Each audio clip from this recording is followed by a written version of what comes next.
भजै व्रजैकमण्डनं समस्तपापखण्डनं सभक्तचित्तरञ्जनं सदैव नन्दनन्दनं सुपिच्छगुच्छमस्तकं सुनादवेणुहस्तकम् अनङ्गरङ्गसागरं नमामि कृष्णनागरं नमामि कृष्णनागरं नमामि कृष्णनागरम। नमस्कार, मो प्रज्ञा राउत आपण मानक स्वागत करुछि न्यूज 7 निवेदित आपणकर अति प्रिय कार्यक्रम कथामृत को। आज अध्याय रे आपण शुणिबे तपस्वी मृग बा मृगरु तपस्वी। दर्शक बंधु, आपण माने समस्ते जानिथिबे जे भरत नामनी जड़े राजा थिले, जहाँकर नाम अनुसार आम देश भारत। मने पड़ुछि अति बड़ी जगन्नाथ दासंकर ओडिया भागवत गोटे धाड़ी, आगरु अजना भथिला भरत भारत होइला। आम देशर ना आगरु अजनाभ थिला, भरतंकर नाम अनुसार भारत। आम राज्य है, आम देश है भारत। तेणु ये जो भरत, कीर्तिमान भरत, जे कि राज चक्रवर्ती थिले, किंतु जेमती धर्म अर्थ काम मोक्ष समस्तंक जीवन ये चारिटी पर्याय दे गति करबा आवश्यक।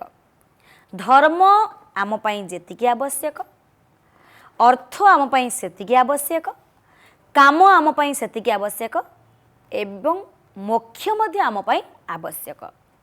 राजा भरत धर्म अर्थ काम ए तीनटी सोपान को अतिक्रम कला परे मोक्ष पई तपस्या करने को बाहरले। निजर राज्य को पात्र मंत्री हाथ रे समर्पण करी राजा भरत बानप्रस्थ अवलंबन कले। निर्जन स्थान रही वन मध्य रही तपस्या करने को लगिले। दिन परे दिन बीतीगला, तांको भितरे धीरे धीरे वैराग्य सृष्टि हैला। ना राज्यर लोभ थिला, ना धनर लोभ थिला, ना आभूषण लोभ थिला, ना परिवार लोभ थिला। समस्त लोभ को त्याग करी राजा भरत तपस्या कले। समआसने बसी धीरे समीर समकले बरे, जानु जुगले बेनी पाणी दृढ़े छंदिले ताहा आणी। जेमती तपस्यार समस्त नियम को अवलंबन करी राजा भरत तपस्या करने को लगिले। सबुदिन तो कहार समान जाएनि, समस्त जीवन रे केतेबेले ना केतेबेले ईश्वर आमको परीक्षा करती। जहाँ जीवन रे परीक्षा नहीं ता जीवन केबे आग को गड़ी नहीं। आपण प्रथम श्रेणी पाठ पढ़िले, परीक्षा न देथिले आपण आउ गोटे पहाच को आसी पारथांते कि द्वितीय को आसी पार न थांते। तेणु समस्त जीवन में किसी ना किसी गोटे पहाच छाड़ी आउ गोटे पहाच ऊपर को गला बेले आमको परीक्षा देवाई पड़े। राजा भरत जब राज्यर त्याग करवा, राजार आज तपस्वी होती, भगवान तो निश्चित परीक्षा करेंगे। दिने एक पुष्करणी रे तपस्वी भरत, से आ राजा नहांती ना, तपस्वी भरत स्नान करुचंती। एक गर्भवती मृगुणी पहाड़र कड़े गोटे पुष्करणी, ए गर्भवती मृगुणी को सिंहटाए गोड़े। सिंहटाए गोड़े गर्भवती मृगुणी को, ये मृगुणी क्षिप्र गति रे धाई चलछि निज को बंचेबा पाई। प्रत्येक दिन आमको दौड़िबा को पड़िबो। देखंतु जंगल रे किते जीवजंतु अछंती, जदि हरिण बा मृग न दौड़े ताकु बाघ खाइबो। तेणु आम समस्त को जीवन पथरे दौड़ार अच्छी। जदि गोटे मुहूर्त आम बसी जाऊ ताहले आमको भी हिंस्र जंतु माने खाईदेवे। आमको ये संसार भिड़ भितर आमको आगको जाई निजर लक्ष्य स्थल रे दृढ़ संकल्पबद्धता को अवलंबन करी पहुँचवा पड़ो। नहेले दर्शक बंधु आपणकर गोड़ टाणिबा पाई ना ए समाज रे लोकंक संख्या कम नहीं।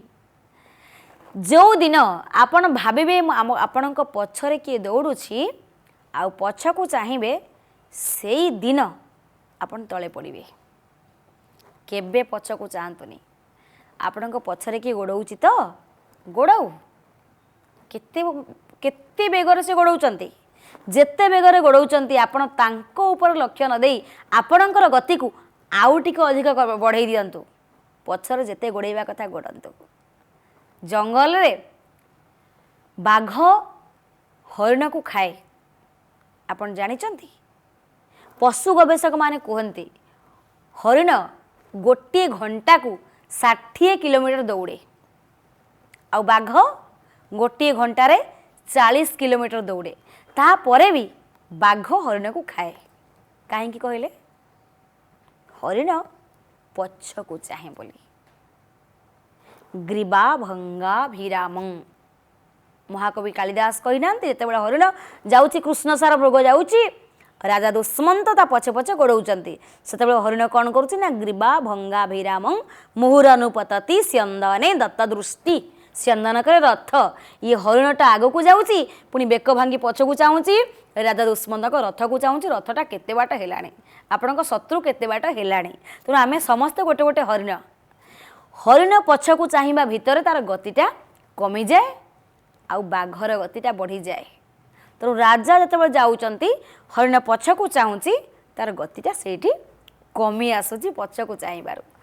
तेणु जोथिपाई हरिण क्षिप्रगामी हेले मध्य ताकू शत्रु माने खाई दियंती।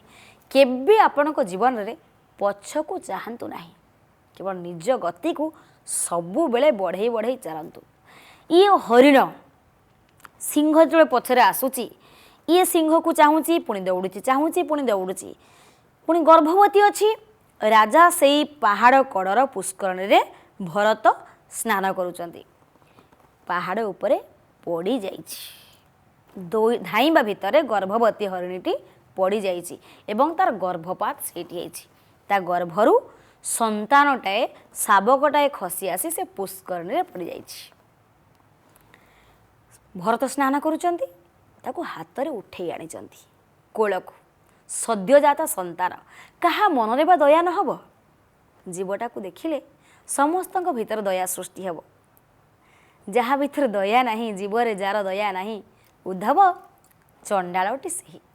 ओडिया भागवत कहले कहले जहाँ जी जीव प्रति दया न करे सी किए से ही चंडाल। तेणु ये सद्यजात जीवटा को देखिबा परे समस्तଙ୍କ भीतर तो दया हब। सत्य शांति दया क्षमा याकू नहीं मनीष मनीष भितर ये सुलभ गुण निहाती भाव रहिबो। ताकू उठे आनिले आउ से हरिणटा सेठी पड़िकी मरीगला। माँ हरिण ए छोट छुआटा को भरत नहीं आसिले निजर कुटीर रखिले। राजा भरत बैरागी ही तपस्वी होते किंतु तांको जीवन में गोटे मोड़ परिवर्तन हो गला। ये हरिण शावक को पाइबा परे राजा आग सकाल उठिबे ये छुआटा कौन खाई ना नाई आग हरिण को खाइबा को देवा कथा बुझे। हरिण टिकिए तले पड़गले ना तांको छातीर कलिजार जमी आघात हो जाए। एते स्नेह ममता देई ये हरिण शावकटा को बढ़ेले जे तांकर तपस्या कथा भी से भूली गले। जो वैराग्य अवलंबन कर से तपस्या होते ये तपस्या कथा को मध्य से भूली गले। तपस्या कथा भूली जाए धीरे धीरे हरिणर मायारे पड़िले तांकर मृत्यु हैला। आ मृत्यु समय रे से हरिण कथा भाभी भाभी देह त्याग कले। जेतबे हरिण कथा भाभी देह त्याग कले तांकर जीवन तांक प्राण सीना गला पुणी तांकर जो अवशोष थिला हरिण प्रति आसक्ति थिला प्रचंड मात्रार हरिण प्रति से परजन्म रे हरिण हे जन्म हेले। जात स्मर ସେଇମାନଙ୍କୁ କୁହାଯାଏ ଯେଉଁମାନଙ୍କର ପୂର୍ବଜନ୍ମର କଥା ସ୍ମରଣରେ ଥାଏ। ତେଣୁ ହରିଣର ମଧ୍ୟ ପୂର୍ବଜନ୍ମର କଥା ସ୍ମରଣ ଅଛି ଯେ ମୁଁ ରାଜା ଭରତ ତପସ୍ୟା କଲି, ହରିଣ ଶାବକକୁ ପାଇବା ପରେ ତା ପ୍ରତି ଆସକ୍ତି ଥିବା ହେତୁ ମୁଁ ହରିଣ ଜନ୍ମ ପାଇଛି। ମୃତ୍ୟୁ ସମୟରେ ଆପଣ ଯାହାକୁ ଚିନ୍ତା କରିବେ, ଯେଉଁ କଥା ଚିନ୍ତା କରିବେ, ଆପଣଙ୍କର ଜନ୍ମ ସେଇ ଗୁଣ ସେଇ ସଂସ୍କାରକୁ ନେଇକି ହେବ। ତାପରେ ତାଙ୍କର ମୃତ୍ୟୁ ହେଲା ବା ହରିଣର ମୃତ୍ୟୁ ହେଲା। ହରିଣର ମୃତ୍ୟୁ ହେବା ପରେ ପୁଣି ପୂର୍ବଜନ୍ମର କଥା ମନେ ଅଛି ତାଙ୍କର, ଆଉ ଗୋଟେ ଶରୀର ନେଇକି ଆସିଲେ, ସେଇ ଭରତ। କେଉଁ ଭରତ? ନା ବ୍ରାହ୍ମଣ କୂଳରେ ଜନ୍ମ ହେଲେ। ଜଡ଼ ଭରତ, ଜଡ଼ ସମାନ, ଏ ସଂସାରରେ କିଛି ନାହିଁ, ସବୁ ମିଥ୍ୟା। ଜଡ଼ ଭରତ ହେଇ ସେ ଜନ୍ମ ହେଲେ। ବସିଥିବେ, ଯିଏ ଖାଇବାକୁ ଦେବେ ଖାଇବେ, ଯିଏ ଯାହା କହିବେ ତାହା ସମସ୍ତଙ୍କ କାମ କରିବେ। ତାଙ୍କ ମନ ଭିତରେ କିଛି ବିକାର ରହିଲା ନାହିଁ, କୌଣସି ଆସକ୍ତି ରହିଲା ନାହିଁ, ନା ନିନ୍ଦା ନା ସ୍ତୁତି। ସ୍ତୁତି ଏବଂ ନିନ୍ଦା ଦୁଇଟା ଯାକୁ ସେ ସମାନ ପରିମାଣରେ ଗଣନା କଲେ। ସୁଖ ଦୁଃଖର ଭେଦଭାବ କିଛି ରହିଲାନି। ଶରୀର ଜ୍ଞାନ ପୂର୍ଣ୍ଣ ରୂପରେ ସେ ଭୁଲିଗଲେ। ଦିନେ ବସିଛନ୍ତି ଜଡ଼ ଭରତ, ରାଜାଙ୍କର ପାଲିଙ୍କି ଯାଉଛି, ରାଜା ଦୂର ବାଟକୁ ଯିବେ। ସେତେବେଳେ ସମୟରେ ଯାନବାହନର ତ ଗମନାଗମନର ସୁବିଧା ନଥିଲା। ଯାନବାହନରେ ଯିବା ପାଇଁ ରାଜା ରଥ ଉପରେ ଯାଉଥିଲେ କିମ୍ବା ପାଲିଙ୍କି ଉପରେ ଯାଉଥିଲେ। ରାଜାଙ୍କର ପାଲିଙ୍କି ଯାଉଛି। ରାଜାଙ୍କର ପାଲିଙ୍କି ଗଲାବେଳେ ବାହକମାନେ ସବୁ ଥାଆନ୍ତି, ଚାରିଜଣ କାନ୍ଧରେ କାନ୍ଧେଇକି ନିଅନ୍ତି। ଜଣେ ଟିକେ ଅସୁସ୍ଥ ହେଇପଡ଼ିଲେ ବାଟରେ ଯାଉ ଯାଉ, ଦେଖିଲେ କହିଲେ ଆମେ ରାଜାଙ୍କର ପାଲିଙ୍କିକୁ ଆଗକୁ ନେବା କେମିତି? ହଠାତ୍ ତାଙ୍କ ଆଖି ଆଗରେ ପଡ଼ିଲେ ଜଡ଼ ଭରତ। ବସିଛନ୍ତି ସିଏ, ବସିଲା ଭିତରେ ଦୃଷ୍ଟି ପଡ଼ିଗଲା, ତାଙ୍କୁ ଡାକି ଆଣିଲେ। କହିଲେ ରାଜାଙ୍କ ପାଲିଙ୍କି ଟିକେ ବାହି ନେବ? ବାହି ନେବି। ଇଏ ତ କେବେ କାହାକୁ କିଛି ମନା କରନ୍ତିନି, ସମସ୍ତଙ୍କ କାମ କରନ୍ତି, ତାଙ୍କ ଭିତରେ କିଛି ବିକାର ନଥାଏ, ଯିଏ ଯାହା ଖାଇବାକୁ ଦିଏ ଖାଆନ୍ତି। ତେଣୁ ପାଲିଙ୍କି ବାହି ବାହି ନେଉଛନ୍ତି, ଧୀର ମନ୍ଥର ଗତିରେ ଯାଉଛନ୍ତି। ରାଜା ପଚାରିଲେ, ପାଲିଙ୍କି ବାହକ ଟିକେ ଶୀଘ୍ର ଚାଲ, ଆପଣଙ୍କର ଗତି ମନ୍ଥର କାହିଁକି? ଜଡ଼ ଭରତ ହସିଦେଲେ, କହିଲେ ମୋର ଗତି ମନ୍ଥର? ନାଇଁ ତ, ଯିଏ ଗତି କରୁଛି ସିଏ ମୁଁ ନୁହେଁ, ଆଉ ମୋର ଗତି ମନ୍ଥର ବୋଲି ଆପଣ କେମିତି କହୁଛନ୍ତି? ମୁଁ କ'ଣ ମନ୍ଥର? ନା ତୁମେ ପରା ମୋ ପାଲିଙ୍କିକି ବାହୁଛ ନା, ମୁଁ ଆପଣଙ୍କ ପାଲିଙ୍କିକି ବାହୁନି। ପ୍ରଥମେ ପାଦ, ତାପରେ ଜାନୁ, ତାପରେ କଟି, ତାପରେ କାନ୍ଧ, ଆଉ ଏ କାନ୍ଧ ଉପରେ ରଖାଯାଇଛି ଆପଣଙ୍କ ପାଲିଙ୍କି। କାନ୍ଧଟା ଉପରେ ପାଲିଙ୍କି ରଖାଯାଇଛି, ଆଉ ପାଲିଙ୍କିକି ମୁଁ କ'ଣ କହୁଛି? ଆଉ ଏ କାନ୍ଧଟା ମୋର ନୁହେଁ, ଆଉ ମୁଁ କ'ଣ ଆପଣଙ୍କ ପାଲିଙ୍କିକି ବହୁଛି? ଆଉ ମୋର ଶରୀର ଯେ ମନ୍ଥର, ମୋର ଗତି ମନ୍ଥର ବୋଲି ଆପଣ କହୁଛନ୍ତି? ନାମାଚାର୍ଯ୍ୟ ବିଶ୍ୱଗୁରୁ ବାୟା ସୁନ୍ଦର ପଦଟିଏ କହିଛନ୍ତି। ତୁ ନାଥ ଭୂତ ତତ୍ତ୍ୱ ଜ୍ଞାତା, ଅଶେଷ କର୍ମ ଫଳ ଦାତା, ଅଶେଷ ଭୁବନ କାରଣ, ତୁ ନାଥ ଜଗତ ଧାରଣ, ସ୍ୱଭାବେ ତୁଜେ ସର୍ବଦେହି, ତୁ ଭୁଞ୍ଜୁ ନିଜକୁ ଭୁଞ୍ଜାଇ। ତୁ ଭୂତ ତତ୍ତ୍ୱ ଜ୍ଞାତା, ଯିଏ ଏ ଶରୀରକୁ ଧାରଣ କରିଛି ସେ ମୁଁ ନୁହଁ। ସେ କିଏ? ଅୟମ୍ ଆତ୍ମା ବ୍ରହ୍ମ। ଆତ୍ମା ଏ ଶରୀରକୁ ଧାରଣ କରିଛି, ଆଉ ଆପଣ ମୋତେ କହୁଛନ୍ତି ମୁଁ ଆତ୍ମା? ମୁଁ ଏ ଶରୀର ନୁହେଁ। ଶରୀର ପାଲିଙ୍କି ବହୁଛି କିଏ? ନା ମୋର ଗତି ଗୋଟେ ଆସିଲା କେଉଁଠୁ? ମୁଁ ତ ଆତ୍ମା, ମୁଁ ତ ନିର୍ଗୁଣ, ମୋର ଭିତରେ କୌଣସି ଗୁଣ ନାହିଁ। ଆପଣ ମୋତେ ଦୋଷ ଦେଉଛନ୍ତି। ଏ ସଂସାର ଯାହା କିଛି ଆପଣ ଦେଖୁଛନ୍ତି ନା, ଦୃଶ୍ୟଂ ସର୍ବ ଅନାତ୍ମ୍ୟା ସ୍ୟାତ୍ ଦୃଗେବାତ୍ମା ବିବେକିନଃ। ତେଣୁ କିଏ କାହାକୁ ବହୁଛି, କିଏ କାହାକୁ ନେଉଛି? ହେ ମହାରାଜ, ଅଜ୍ଞାନତା ଭିତରୁ ଆପଣ ବାହାରି ଆସନ୍ତୁ। ଅବଧୂତ ଗୀତା, ଭଗବାନ दत्तात्रेय अनेक हित उपदेश देइचंती। कुच्छ्र वैराग्य से सब ग्रंथ आमको आम आर्य मान को आम सनातन धर्म रे ग्रंथ पाठ बा स्वाध्याय पाई आमे प्रत्येक दिन समय देवा दरकार, कारण ग्रंथ आमको ठीक बाटरे आगे नहीं जाती। ये सब ग्रंथ आमको पढ़ा जाए कहीं ना गोटे संतुलनता पाई, जेतिकी मात्रा धर्म अर्थ काम मोक्ष ये चारिटी वर्ग को संतुलित अवस्था को आनिबा पाई आमर शास्त्र पठन करने निहाती भाव में आवश्यक। अवधूत गीता रे भगवान दत्तात्रेय कि उपदेश देइचंती?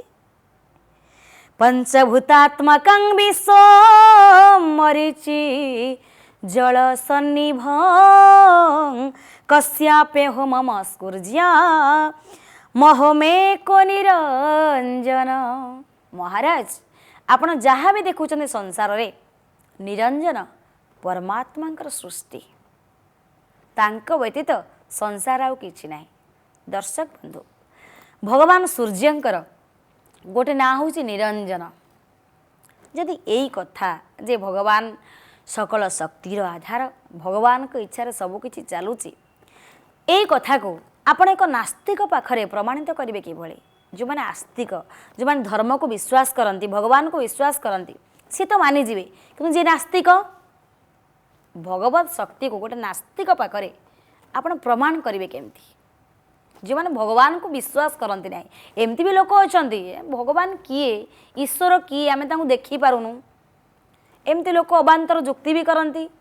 ईश्वर किए आप देखी पारु ना, आपण घरे श्राद्ध पड़ुची, आपण को पचर आपण ना कौन ना अमक, आपण बापा ना अमुक ना, आपण बापा ना सी नहांती ना मन पकई कहते अच्छा बोली विश्वास अच्छी तो आपणकर तांको पूर्वपुरुष 7 पुरुष 14 पुरुष पर्यंत आपण कहते कहीं आपण तो 14 पुरुष को आपण देखी ना विश्वास अच्छी बोली कहते केमती?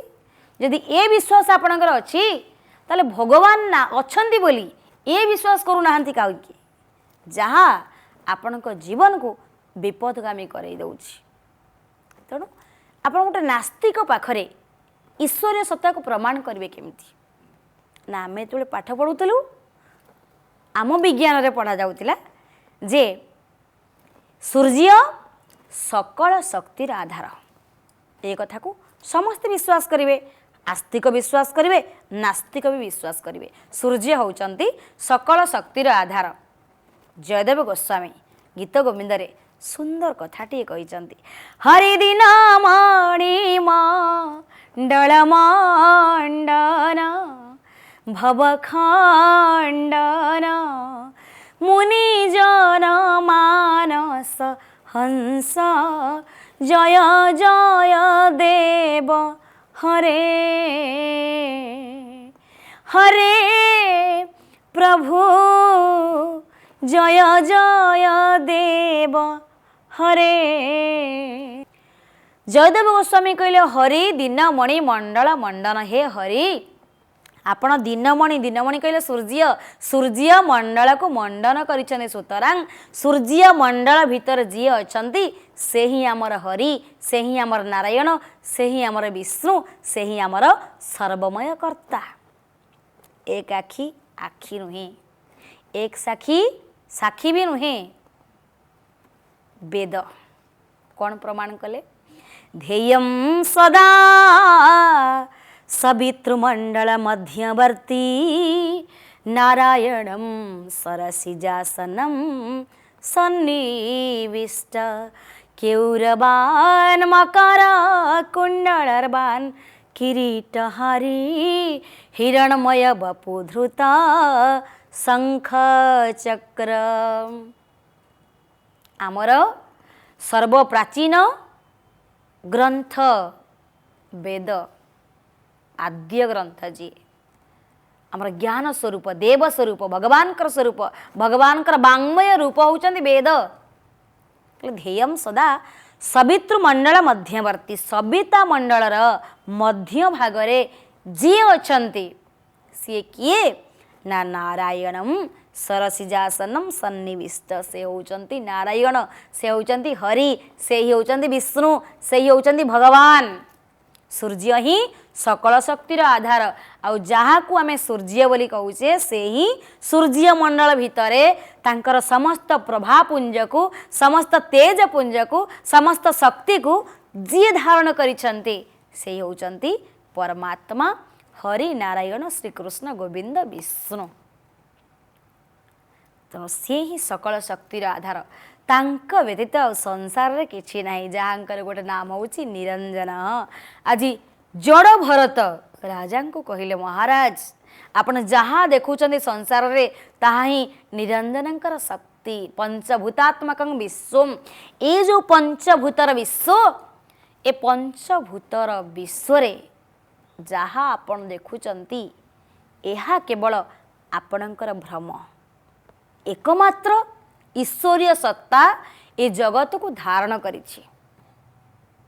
ଯଦି ଆମର ଶିକ୍ଷାରେ ବା ଆମକୁ ଯେଉଁ ପାଠ ପଢ଼ାଯାଉଛି, ଆମ ସନାତନ ଧର୍ମରେ ବା ଆମ ଓଡ଼ିଆ ଘରେ, ଆମ ହିନ୍ଦୁ ପରିବାରରେ ଯଦି ଏଇସବୁ ପାଠ ଗୋଟିଏ ଘଣ୍ଟା ପଢ଼ାଯାଆନ୍ତା, ଆମ ସମାଜ ଏତେ ବିଶୃଙ୍ଖଳିତ ଦିଗକୁ ଗତି କରନ୍ତା ନାହିଁ। ଆମେ ଶାନ୍ତି ଖୋଜୁଛେ, ସମସ୍ତେ ଶାନ୍ତି ଖୋଜୁଛେ।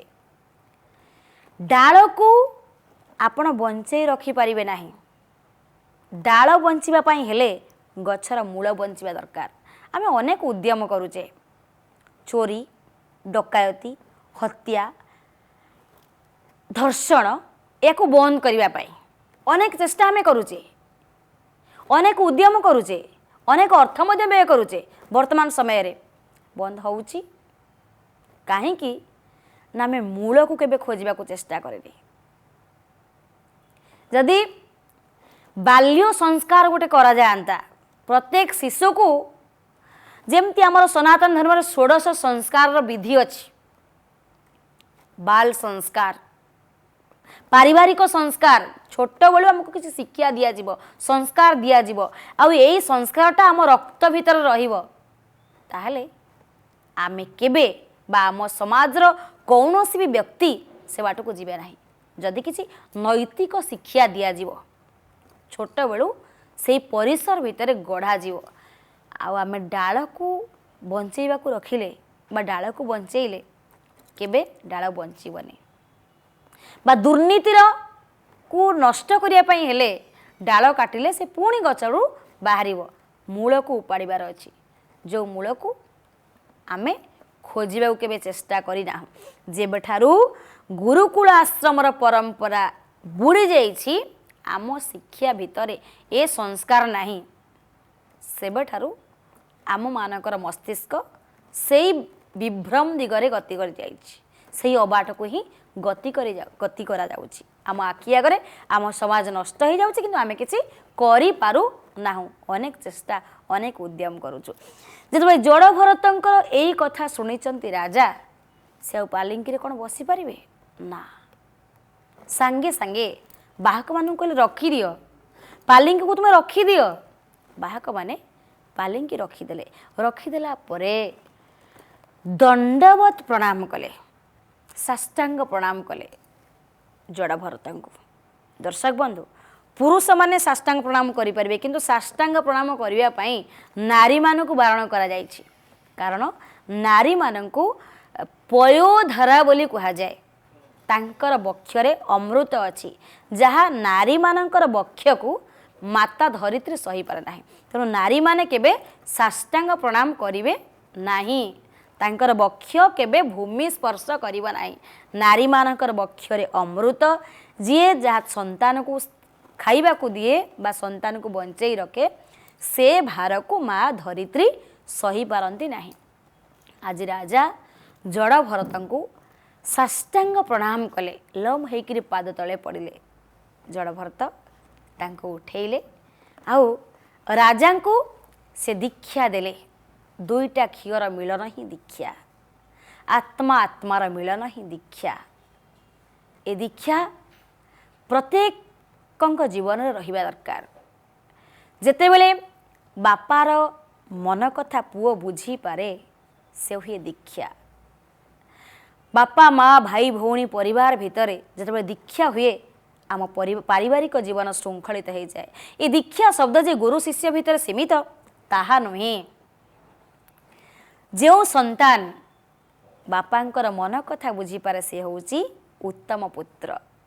जी कहिबा परे बापा कथा माने से होउची मध्यम, आउ जी कहिले मध्य कथा माने नाही से होउची अधम। आउ उत्तम संतान ही बापांक सहित दीक्षार जोड़ी हो जाए, मन कथा सी बुझी पारे। आउ ये दीक्षा आम पारिवारिक जीवन को सामाजिक जीवन को श्रृंखलित करे। दर्शक बंधु आज तो समय सरी जाइए, ये अध्याय को आम ये रखुचु। नमस्कार।